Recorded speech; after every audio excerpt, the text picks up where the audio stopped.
how do I put this? My Republican, I want to kind of spell out what's going to occur over the next year and a half.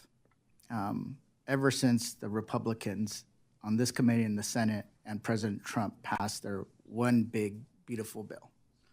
Is their one big beautiful bill cut the programs that working families rely on? Medicaid, SNAP, any kind of program you can think of, they try to gut it in order to give tax breaks to the largest corporations and the wealthiest individuals.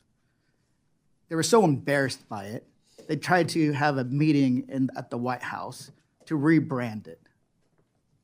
There's a fact. If you're rebranding, you're losing. And then they had a government shutdown for 40-something days, 50 days, in order to, one, not extend the ACA subsidies that would help working people. At the same time, refusing to swear in Alita Grijalva so she wouldn't sign the discharge petition so she can release the Epstein files. So the Republicans will spend the next year and a half trying to hold hearings like on foster care, on Medicare, on Social Security, to act like they give a damn about working people. If they actually cared about working people, they never would have passed that monstrosity of a bill that also blew up the deficit.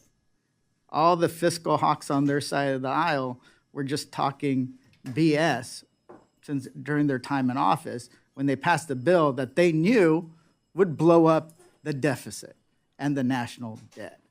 So this hearing, I think is important to have, but let's just call out what they did and what they're trying to do. They're trying to show and try to cover up what they did 4 months ago.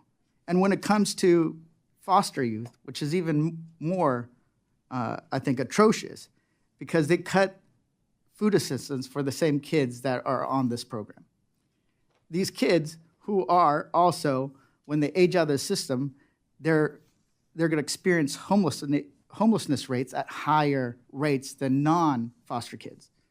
18 months after they're out of foster care, 40 to 50% of them will end up homeless. 3 to 4 times more likely to commit suicide. Like, the numbers are terrible, and we can all do a better job. But at the same time, they're making it harder and harder and harder for these kids to get on their feet. And that's why it frustrates me that they want to come and talk about technology and AI and how it's going to help without focusing on what these kids need from the very start. They need a stable home where they're not abused, right? Where they're given every chance to succeed. When they age out of foster care, they have a place to live. One of my community funding projects was to get money to help an organization that provides housing to kids that are being aged out of foster care and have nowhere to go. That will help. Making sure that they get money so that they can have some spending money, either through food assistance or direct financial assistance, and then also opportunities to go to job training and educational programs like Job Corps Community College. I went to community college. It was an opportunity that changed my life. But when we kind of ignore the fact that they're decimating the safety net these kids rely on, and then erecting barriers to make it more difficult, I think that they're just, I don't want to say pretending, but definitely misleading the American public that they care. So if they really care, they should work with us to undo some of the most atrocious parts of the one big beautiful bill, including the cuts to SNAP, which amount to $200 billion, including the damage that they did to Medicaid. And I was also on Medicaid. So I know what a lot of families go through.